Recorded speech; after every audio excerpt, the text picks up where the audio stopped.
Bonjour à tous, bonjour à toutes, je suis Louise Lespard du podcast La Clé des Champs. Avec AgriWeb TV, la chaîne dédiée à l'agriculture en Nouvelle-Aquitaine, je pars dans les fermes à la rencontre des agriculteurs. J'arrive avec ma table, 2 chaises et mon thermos de café et c'est parti pour une discussion sans filtre avec ces personnalités hors du commun. On a vraiment un crampon qui s'est pointé, non?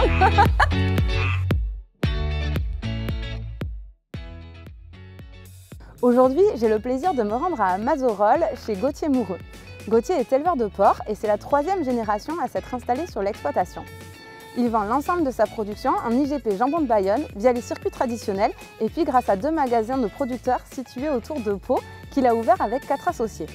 Je suis ravie de partir à la rencontre de ce passionné pour parler du cochon. Cet animal y paraît très joueur et très curieux. Et puis également pour discuter avec lui de la crise qui s'abat sur la filière porcine ainsi que de bien-être animal. Allez, c'est parti, partons à sa rencontre. C'est l'épisode 3 des Cafés Fermiers d'AgriWeb TV.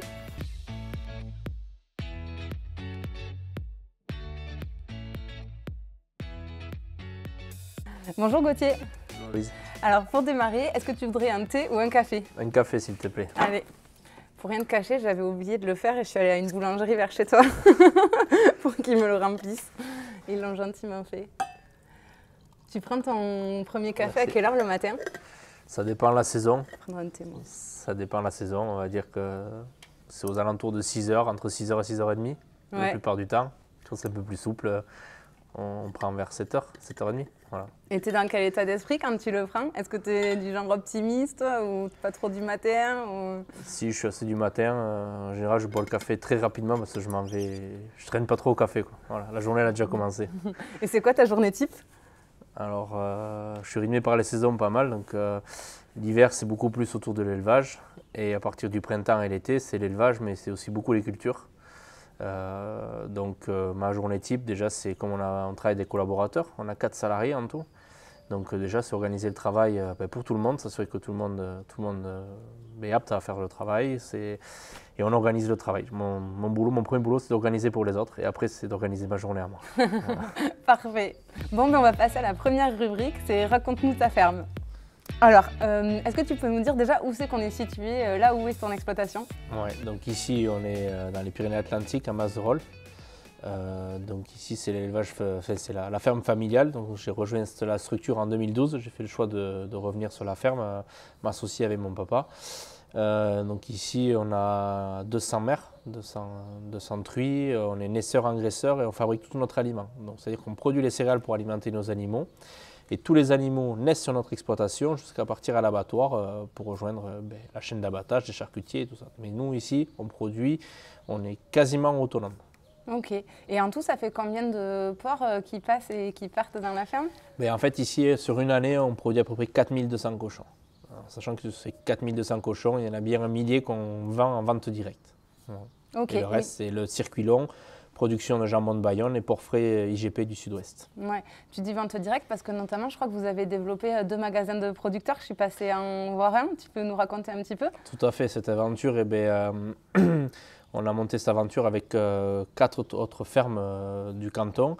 On a fait ça sur la région paloise. La particularité, c'était qu'on était 4 jeunes à rejoindre les structures familiales.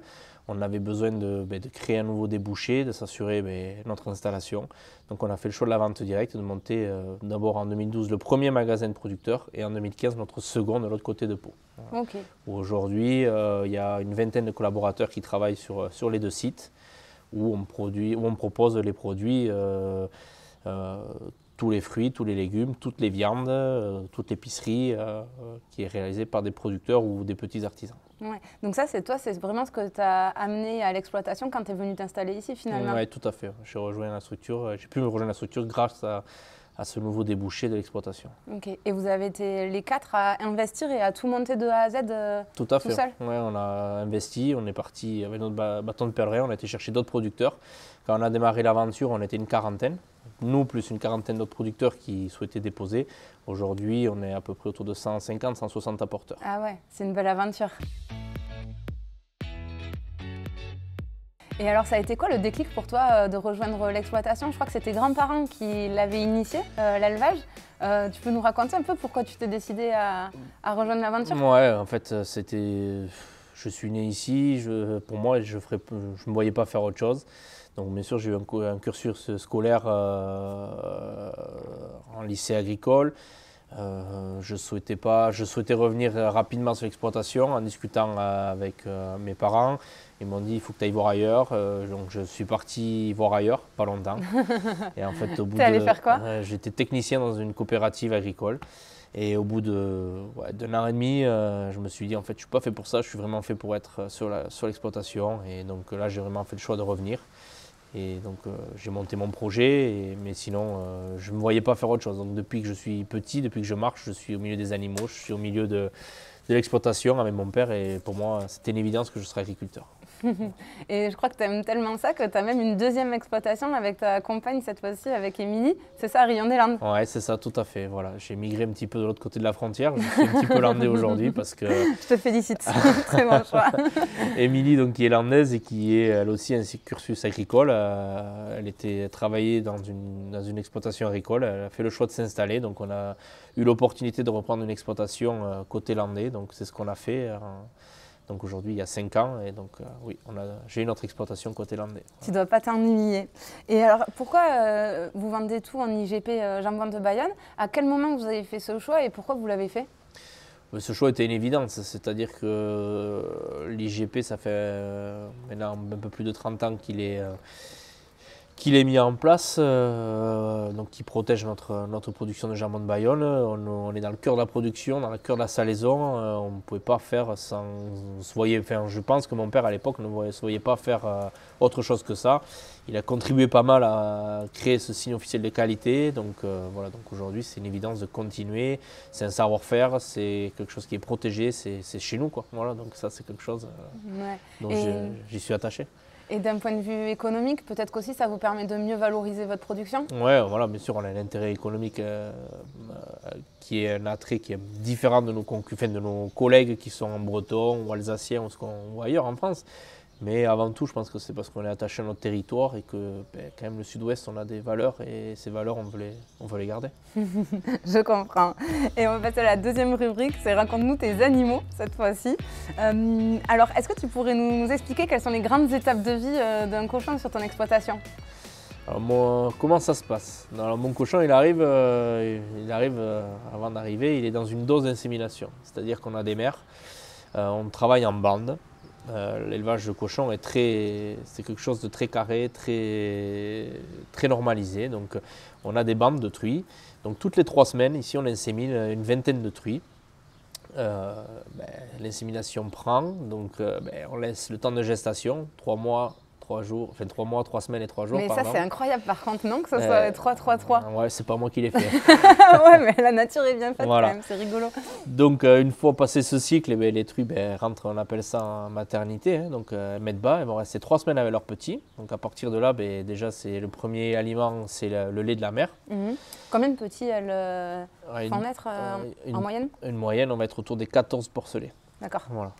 Donc ça fait du petit monde à nourrir. Donc le premier aliment, c'est le lait de la mère.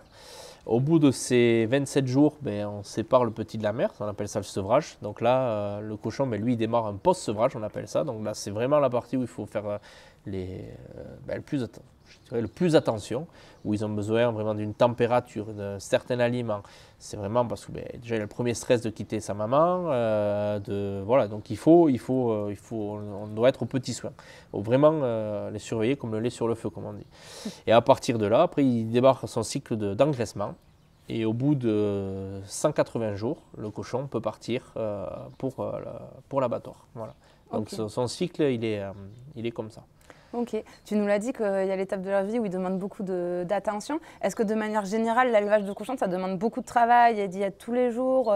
Comment ça se passe l'élevage de cochons, c'est beaucoup d'anticipation, comme l'élevage en particulier. En fait, le but, c'est de ne pas être en réaction, mais en anticipation. Donc, c'est toujours... en fait, on y est tous les jours. Donc, c'est vraiment... c'est du ressenti, c'est du regarder comment se comportent les animaux, comment on les ressent, voilà, c'est vraiment un travail de ressenti. Et, il y a un travail quotidien, bien sûr, d'alimentation, de tâches quotidiennes qu'il faut faire. Mais après, vraiment, l'élevage de cochons, c'est vraiment de l'anticipation. Donc, c'est vraiment... c'est la fibre éleveur qui parle. Et alors justement, on va passer à la troisième rubrique, la rubrique de la question qui pique. Souvent, la filière porcine, c'est quand même ce qui lui est reproché, c'est le bien-être animal et les conditions d'élevage. Pourquoi ça lui est reproché et toi, quel est ton point de vue en tant qu'éleveur?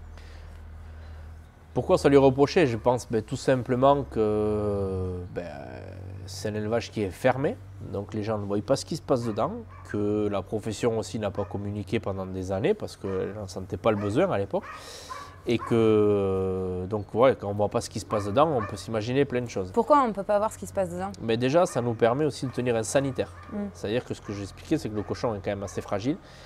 Et ça nous évite, en étant dans un bâtiment, on se protège, on ne rentre pas dans un élevage de cochons comme on rentre dans une boulangerie pour acheter une baguette. Il y a toute une biosécurité qu'on appelle aujourd'hui, c'est-à-dire que toute une personne qui rentre dans l'élevage doit passer par le sas sanitaire, c'est la douche, c'est se changer entièrement. C'est vraiment pour éviter que demain nos animaux tombent malades, de devoir utiliser des antibiotiques ou autres. Alors bien sûr qu'on les utilise, c'est-à-dire qu'un animal qui est malade, on ne va pas le laisser malade. Comme nous, quand on est malade, on va chez le médecin, on utilise des antibiotiques, c'est la même chose. Mais on n'utilise pas des antibiotiques, c'est pas automatique. C'est pas, voilà, on n'est pas là pour, on nourrit pas nos animaux aux antibiotiques. Ça, c'est vraiment quelque chose que les gens, il faut qu'ils s'enlèvent de l'idée.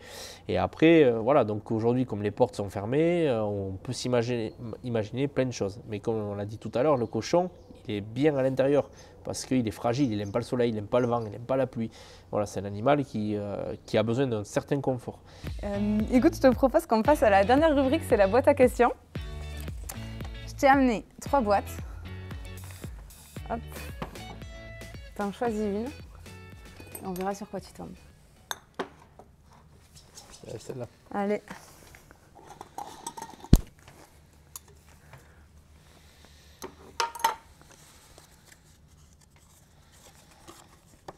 Le conseil. Ah, alors, si tu devais donner un conseil à un agriculteur qui souhaite s'installer, ça serait quoi? Le conseil. Déjà, s'il a envie de le faire, il faut qu'il le fasse. Ça, c'est sûr, mais avant de le faire, il faut déjà, ça te fait son expérience, c'est aller voir ailleurs, c'est bien réfléchir son projet d'installation, c'est bien s'entourer. Il faut se dire que ce n'est pas une aventure qui est seule non plus, c'est une aventure de famille. Parce qu'on ne s'entraîne pas tout seul, parce que c'est un métier très contraignant. On subit les aléas climatiques, les aléas du temps, de tout, le contexte qu'on parlait, la guerre voilà, on est tributaire de beaucoup de choses, donc il faut vraiment être entouré et il faut vraiment être soutenu aussi. Et une fois qu'on a fait tout ça, qu'on s'est posé toutes ces questions-là et qu'on a bien mûri son projet, il faut y aller. Après, ce qu'il faut se dire, c'est qu'une fois qu'on a mis le pied à l'étrier, on va avoir bien la tête dans le guidon pendant quelques années. Et après, on sort la tête de l'eau. Et puis voilà. Mais il faut le faire. Voilà, il faut le faire. Il faut le préparer, mais il faut le faire. Ouais. Et puis, on en a besoin d'agriculteurs qui s'installent. Ouais, donc surtout, il ne faut pas hésiter. Super. Et pour finir, est-ce que tu pourrais nous dire où c'est qu'on peut te contacter ou alors où c'est qu'on peut commander tes produits, peut-être au magasin de producteurs, enfin voilà. Ouais, on peut retrouver nos magasins produits sur les magasins de producteurs Ferme Vie. On a un site internet, donc aujourd'hui on peut commander en ligne aussi. Ok.